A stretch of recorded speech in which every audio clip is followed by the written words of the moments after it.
Saludos, bienvenidos, bienvenidas al canal Asambleístas, el espacio a través del cual la Facultad de Artes ASAP hace presencia en la Asamblea Universitaria. Y el tema de hoy parte de una pregunta: ¿cuál es la primera labor de la Asamblea Universitaria? Y bueno, según lo acordado, una de las tareas primeras y fundamentales sería la reforma universitaria, desarrollo de estatutos y quizás vicerrectorías. Pero ahora viene otra pregunta: ¿cuáles son los insumos para llevar adelante esta reforma, estos estatutos? Insumos, qué término tan poco agradable. La verdad, ¿cuál insumos?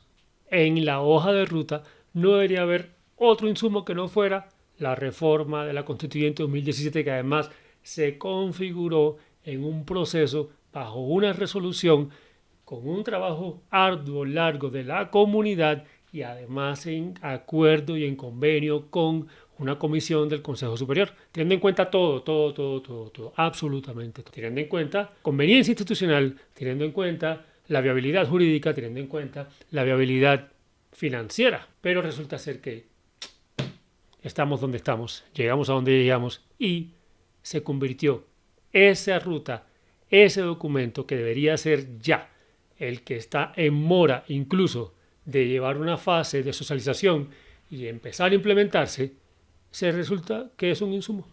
Es un insumo al lado de otro documento, la contrarreforma, que es el documento que sacó una comisión del Consejo Superior que no estaba establecida en la hoja de ruta y que aparece con una nueva rectoría que entra después de un proceso que ya venía marchando, que ya venía legítimamente acordado, y no gustarle a esta nueva rectoría este proceso de la constituyente, comisión accidental del Consejo Superior, que sin diálogo, sin acuerdo, sin consenso, sin hablar y conversar y sin dejar participar a los integrantes de la constituyente, lanza un documento supuestamente haciendo algunos pequeños ajustes muy mínimos, muy pequeñitos, que cambian completamente el espíritu de la reforma que traíamos. Y ahí viene entonces el lugar de la Asamblea Universitaria, lugar fundamental, porque está en sus manos esta futura universidad. ¿Cuál es el peligro aquí? Está en riesgo la universidad futura. Casi nada, porque ambos documentos son totalmente contrarios. ¿Por qué? Porque los principios, que son los pilares sobre los cuales se sustenta todo lo demás, se alteran de un documento a otro desde una mirada democrática, participativa, de lo público, de la igualdad en la diferencia, etcétera, etcétera, etcétera, a una mirada de pirámide, de poder de arriba hacia abajo, de concentración de ese poder y, en pocas palabras, neoliberal. Pero entonces aclaremos el recorrido de este proceso y las violencias, los obstáculos, los frenos que ha cometido nuestro Consejo Superior ante un proceso legítimo y coherente de la comunidad. Vamos entonces a dar un paseo por la ruta de la reforma. Primer punto de salida de la ruta reforma universitaria. En el 2008 la comunidad de la Universidad Distrital le exige al Consejo Superior que establezca una instancia participativa de carácter vinculante. Eso ha pasado muchas veces y siempre lo vinculante se convierte en consulta, diálogo, etc. O sea, se quería una asamblea constituyente universitaria, pero esta fue interpretada, porque así son las interpretaciones, por el Consejo Superior como una asamblea consultiva universitaria. Así se instala y con la función de formular un estatuto general. El fruto es una asamblea constituida por la comunidad de todas las facultades, participación diversa, comunitaria.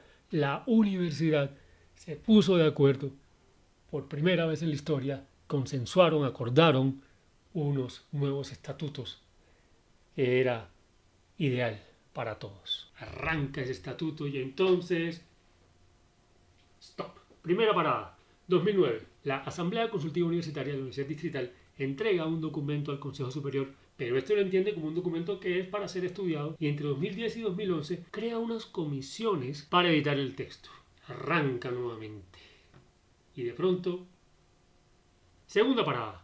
En el 2013 cambian los integrantes del Consejo Superior de la Universidad Distrital. Y cada vez que esto pasa, por la estructura que tenemos, todo cambia, porque está centralizado todo el poder en un solo órgano. En este cambio deciden emitir no el estatuto general que se había acordado con la comunidad, sino un estatuto académico. El Consejo rompe la metodología e inicia un nuevo proceso con nuevas comisiones y sigue. Arrancamos nuevamente, continúa el recorrido y en el cuarto semestre del 2013 se hacen trabajos en conjunto entre el Consejo Superior, el Consejo Académico y una comisión de la reforma académica, o sea, comisión de la constituyente. Se consensan puntos de esa estructura, pero en noviembre de ese año el Consejo Superior hace de nuevo stop.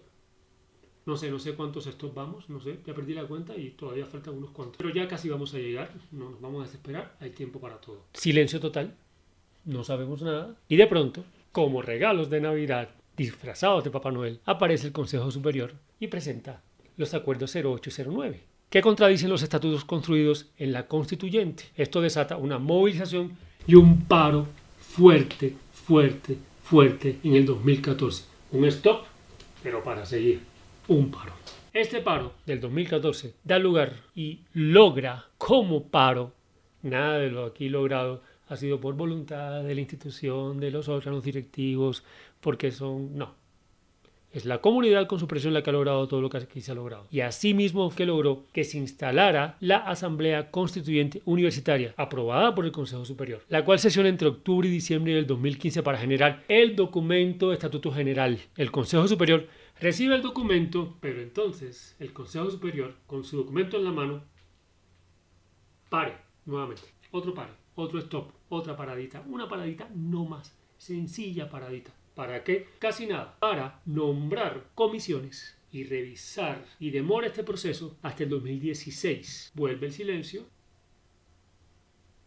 y después de lograr que se pronuncien a través de un paro, entregan sus observaciones. Vuelve el proceso, entonces arranca muy bien, vamos, sigan, avancen, adelante, continúen por favor. Y en el 2016, como fruto de un paro, sale una mesa de negociación decisoria, increíble. Maravilloso. Entre los puntos de la misma se encuentra la aplicación del nuevo Estatuto General. Se llega entonces a un documento en el 2017 construido entre una comisión de la Constituyente y el Consejo Superior.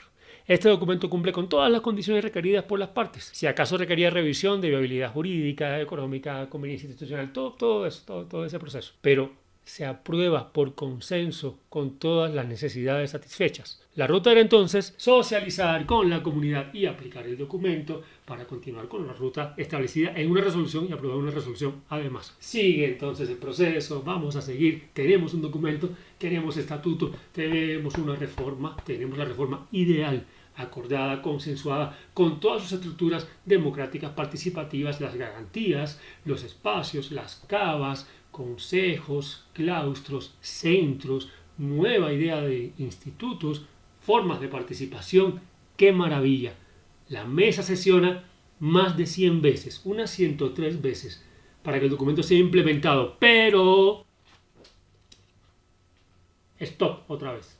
Un momento. Otra paradita, una parada muy pequeña, solamente, nada más y nada menos, que para que el Consejo Superior, con la entrada de una nueva rectoría, que no estaba muy de acuerdo con la constituyente, nombra una comisión accidental verificadora. Este pare es un accidente, un estrellamiento. Es un accidente, es una comisión accidental. Hay un accidente, íbamos muy bien y chocamos. Nada, hay que lamentar algunos heridos, pero eso se recupera en el camino. Y esa comisión verificadora del Consejo Superior entonces dice ajustar la reforma a los estatutos, al marco, a la conveniencia institucional, a la ley, etcétera, etcétera, etcétera. Pero en realidad hace cambios de fondo, por lo que el documento de esta comisión es asumido por todos, y lo decimos firmemente, no es una reforma, es una contrarreforma. El proceso no muere para la comunidad, sigue latiendo, la comunidad sigue recordando, sigue reuniéndose, la constituyente sigue viva, vienen paros, vienen movimientos, viene la lucha contra una elección del rector, viene la lucha contra resoluciones que querían cambiar las facultades. Todo ese proceso, en todo este tiempo, para al final, en un paro poderoso, lograr una mesa de diálogo, que debería ser una mesa de negociación. Pero la estrategia siempre ha sido esa, convertir aquellos espacios de participación que son decisorios, que inciden, que son negociaciones, en espacios de consulta, de asesoría, de diálogo, una especie de catarsis de la democracia para hacerte sentir que tú estás participando, que es democrático, que tú puedes decir lo que tú quieras, lo cual no quiere decir que vaya a tener una incidencia real, ni que vaya a convertirse el discurso en una realidad, porque al final yo te escucho y hago lo que yo quiera. Pero bueno, esta mesa de diálogo, a raíz de los hechos de corrupción protagonizados por el IDEXUD, pone y marca la continuidad de la reforma a través de la Asamblea Universitaria. Se discute esta Asamblea Universitaria, los representantes de la mesa, donde estuve incluido, exigen que se tramite la Asamblea Universitaria como una manera de atacar la corrupción a través de la veeduría y participación abierta de la comunidad. La pelea fue muy ardua, fue muy dura, para que no fuera exactamente el documento de la contrarreforma, sesiones y sesiones, compromisos, acuerdos en esta mesa de diálogo 2019, acuerdos concretos, acuerdos definidos, fechas. Pero después de acordado el documento, el cronograma de aprobación del mismo se vio obstaculizado y otro pequeño stop, pequeñito stop, por la demora en sesionar de las comisiones primera y tercera, así como del mismo Consejo Superior. Y se empieza a extender, alargar. En gran medida el obstáculo se ha provocado por los representantes externos. Imagínense, este freno, este obstáculo, esta demora que se dio en el 2019, angustiosa, de sufrimiento total, que fue pelear y dar golpes en esa mesa, que implicó además paros activos, currículos alternos y flexibles, lucha, presión, resistencia. Nos gastamos 50 cajas de tizas para hacer un tizatón en la Plaza de Bolívar y escribir Asamblea Universitaria con las letras más grandes que se hayan visto nunca en la ciudad frente a la alcaldía, porque la alcaldía no participaba y no ayudaba y se hacía la sorda, ciega, muda, etc. Con respecto a la situación, plantones, performance, acciones, enfrentamientos al SMAT, la policía, las instituciones, resistencia, toma de sedes, llegar a los medios públicos. Salimos a las calles con arte, con pasión, enfrentando el exceso de la fuerza, con estudiantes heridos, profesores en riesgo de perder sus contratos, hasta que al fin, después de Navidad, después que pasó el año, después que cambió la alcaldía, tuvimos una asamblea universitaria con incidencia, que se constituye como el máximo órgano de participación mediante el cual puede incidir efectivamente en la elaboración de las políticas y planes institucionales de mediano y largo plazo, su evaluación y seguimiento y en la reforma o modificación de los estatutos de la Universidad Distrital Francisco José de Caldas, pero que no es el máximo órgano de gobierno. Y como ven, este recorrido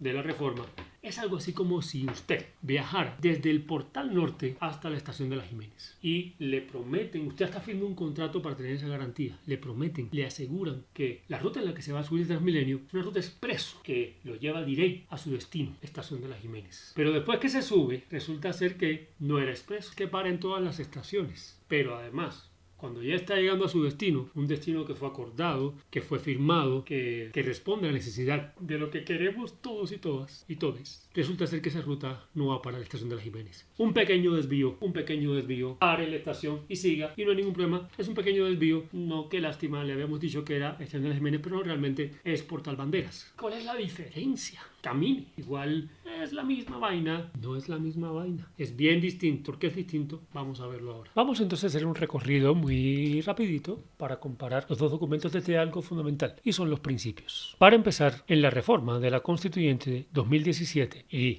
acordada con Consejo Superior, etcétera, en la reforma 2017, la que deberíamos estar aplicando ya, el primer principio es autonomía. Se empieza por allí. En el documento de la Comisión Accidental del Consejo Superior resulta ser que se pone como primer principio un principio de libertad. Suena muy bien, la libertad. ¿Quién no quiere ser libre? ¿Quién no quiere la libertad? ¿Quién no cree en la libertad? Pues la libertad es uno de los elementos fundamentales y las libertades es algo de lo que se busca en un cambio, una transformación social y política, etcétera. Lo que pasa es que si lo revisan detalladamente, la noción de libertad que se plantea en este principio es una noción de libertad que responde más a la libertad individual y no en términos de lo colectivo, lo común y lo social. Y después sí sigue autonomía. Ahora bien, el de autonomía es un principio muy importante que hay que revisar muy bien, porque la autonomía ha sido mal interpretada históricamente en nuestra institución. La autonomía, que incluso según la Ley 30, es la capacidad de las comunidades académicas de autorregularse y decidir sus destinos según la manera en que se ha desarrollado institucionalmente en nuestra universidad. La autonomía ha sido la autosuficiencia del Consejo Superior para tomar decisiones de manera autónoma.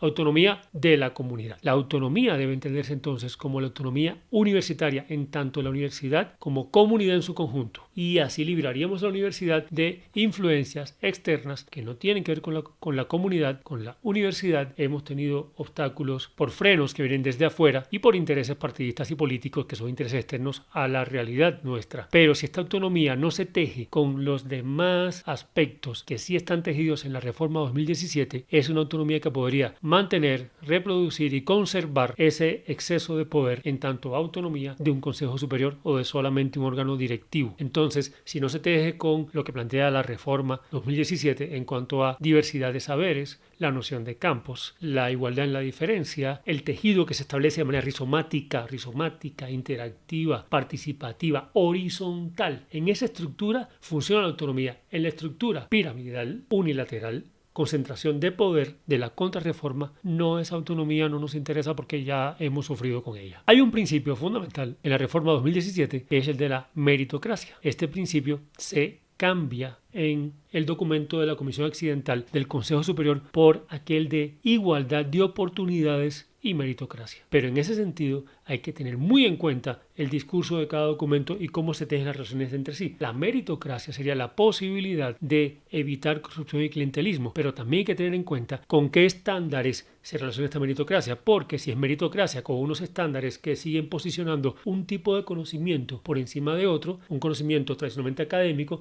de títulos, de maestría, de doctorados, etcétera, y que no permite para la entrada a la participación académica a una comunidad, una población, sujetos, individuos, personas, cuerpos, cuerpas, etcétera, que pertenezcan a otros campos del saber, incluso empíricos, entonces no es una meritocracia que no sirva de nada. Entonces los estándares y las nociones de excelencia son los que van a determinar si esta meritocracia es coherente o no con una nueva universidad abierta a un conocimiento desde la diversidad, donde podríamos perfectamente, para aportar un conocimiento académico, traerlo extraacadémico y que perfectamente un sabedor, un campesino, una persona que ha desarrollado procesos empíricos de conocimiento de tierra, de arte, de ciencia, de naturaleza, de sociedad, pueda aportar su conocimiento a la academia. Y ahí los méritos estarían valorados en una instancia diferente. Pero si uno teje la meritocracia en el conjunto de relaciones de la contrarreforma 2018 del Consejo Superior, evidentemente estamos hablando de estándares de excelencia académica que siguen una rutina, que siguen una tradición que la verdad ya ha sido suficientemente aburridora. Siguen los demás principios que caracterizan la reforma 2017: libertad de cátedra y aprendizaje, democracia participativa, fundamental, transparencia y compromiso ético, igualdad en la diferencia, fundamental, defensa de lo público, que es fundamental, y el conocimiento como bien común, además de la pluralidad y diversidad de saberes. Estos principios son pilares, pero son pilares que si no tienen mecanismos, estrategias, herramientas concretas para aplicarse, son letra, son palabras que se lleva el bien y que nunca regresarán. Entonces, no son los principios solamente, sino todas las articulaciones que establecen un proyecto de reforma estatutario que hace que estos principios se enlacen con unos campos, se enlacen con unos modos de participación, de decisión, que como veremos ahorita no están garantizados en la contrarreforma del 2018 del Consejo Superior. Pero además, la Comisión Accidental del Consejo Superior suma otros principios que no estaban contemplados, tales como calidad y evaluación, excelencia, transformación digital. O sea, de alguna forma vaticinaron lo que está pasando. Pero es que la transformación digital es una herramienta, es un recurso, no es un principio. Imagínense ustedes un principio sustentado en lo digital, principio de universidad sustentado en lo digital. En el de excelencia plantea muy claramente que los procesos académicos se desarrollarán dentro de los más altos parámetros de calidad en la formación de estudiantes. ¿Cuáles son esos parámetros de calidad? Los mismos de un conocimiento colonial, de un conocimiento que establece un poder, de un conocimiento sobre otro, de conciencias, que además después vamos a ver que aparece aquí ratificando el estatuto universitario del Consejo Superior. Miremos finalmente otros elementos fundamentales que marcan una diferencia entre el documento de la Comisión Accidental del Consejo Superior y el estatuto que construye la comunidad, toda la universidad en su conjunto, incluyendo como comunidad todas las instancias, incluyendo el Consejo Superior, y que se presentó en 2017. Primero, en la reforma 2017, los centros son soporte financiero, garantizan las condiciones, posibilidades y demás para la extensión y la proyección social, y los institutos dan las garantías para la investigación. En la contrarreforma, los centros se dedican, igual que los institutos, a la extensión. En la reforma 2017 se hablan de equipos de centro en los consejos, que son equipos académicos. En el documento de la Comisión Accidental del Consejo Superior 2018 desaparecen los equipos académicos. En la reforma 2017, la creación de centro pasa por un concepto previo del Claustro General de Profesores. Esto en la contrarreforma desaparece. En la reforma, los centros, entre sus propósitos, tienen el de fijar, y ese verbo es muy importante. En la contrarreforma cambia por proporcionar, apoyar.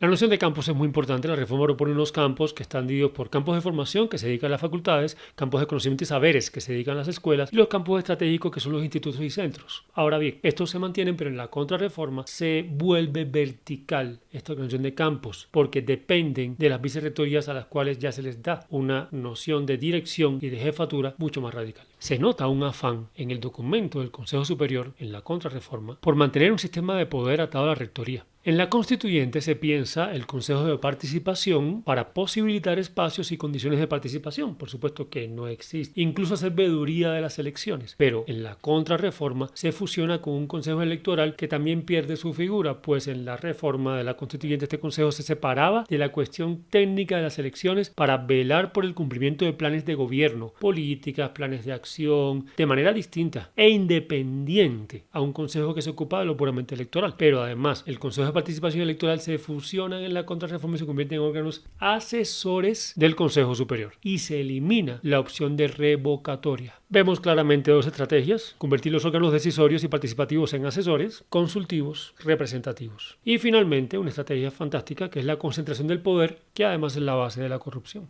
La tendencia de la contrarreforma es muy clara: mantener un sistema de poder y de control que conserve la estructura piramidal en una única dirección de arriba hacia abajo, y aparecen entonces los términos de control, dirección, alta dirección. En el documento de la Comisión Accidental del Consejo Superior, las escuelas se supeditan a las facultades y pierden su diálogo horizontal con estas para terminar todas bajo una misma jefatura, la decanatura. Los campos de formación, conocimientos, saber y estratégicos en la contrarreforma se reducen a un solo campo, el campo académico, como el que tenemos ahora, pero más rígido y vertical. La Vicerrectoría de Formación y Docencia vuelve a ser Vicerrectoría Académica y las vicerrectorías de la Constituyente coordinan, mientras que las de la Contrarreforma dirigen, identifican, proponen, ejecutan, evalúan, o sea, hacen todo. En el documento de la Comisión Accidental del Consejo Superior, la Vicerrectoría de Contexto y Proyección Social se convierte en Vicerrectoría de Extensión y Proyección Social, pero con una dirección de desarrollo social, productivo y de innovación, y además de emprendimiento, todo en cabeza del vicerrector, el señor vicerrector. En la contrarreforma, los centros e institutos ya no son elegidos, son designados por el rector a partir de una terna. En la reforma 2017, las CABAs, que son un lugar de encuentro fundamental para dejar de pensarnos una academia que solamente se piensa áreas, teorías, asignaturas, temas que nada tienen que ver con la sociedad, sino que es una academia en tanto construcción social y de comunidad, con la posibilidad, gracias a las CABAs, comunidades académicas básicas, de encontrarnos profesores de diferentes proyectos curriculares y diferentes facultades para desarrollar campos que pide la sociedad y que nos interesan, y de ahí desarrollar posiblemente escuelas, proyectos, etc. Bueno, en la contrarreforma mueren las CABAs. Se acaban las CABAs. CABAs con las CABAs acaban, CABAs no, comunidades no. Y las CABAs en la contrarreforma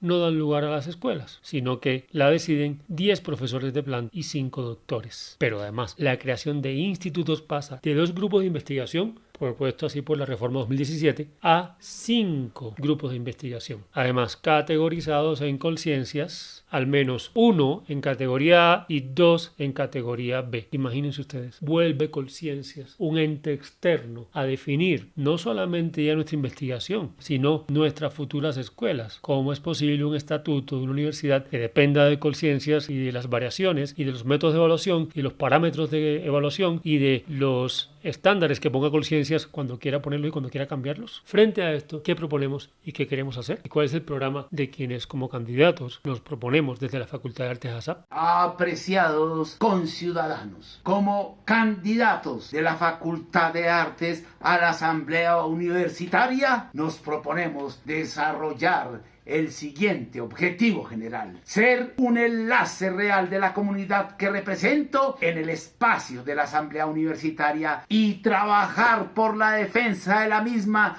como un espacio de participación y de incidencia en los procesos de nuestra institución, apostarle a la culminación exitosa del proceso iniciado en el 2014 en el marco del proceso de hoja de ruta para transformar la universidad con una verdadera reforma universitaria. Y como objetivos específicos proponemos: primero, dar continuidad al proceso de reforma estatutaria teniendo como como hace el documento elaborado en el 2015 que dio origen al documento concertado por la comunidad en el 2017. Segundo, hacer realidad la propuesta del Estatuto General elaborado en el año 2017 y que la comunidad aprobó. Tercero, continuar el proceso de elaboración estatutarias en los estatutos derivados del acuerdo a lo fijado en la hoja de ruta y a la negociación del 2016. Cuarto, realizar procesos de redirección a las políticas institucionales y al plan institucional de desarrollo. He dicho.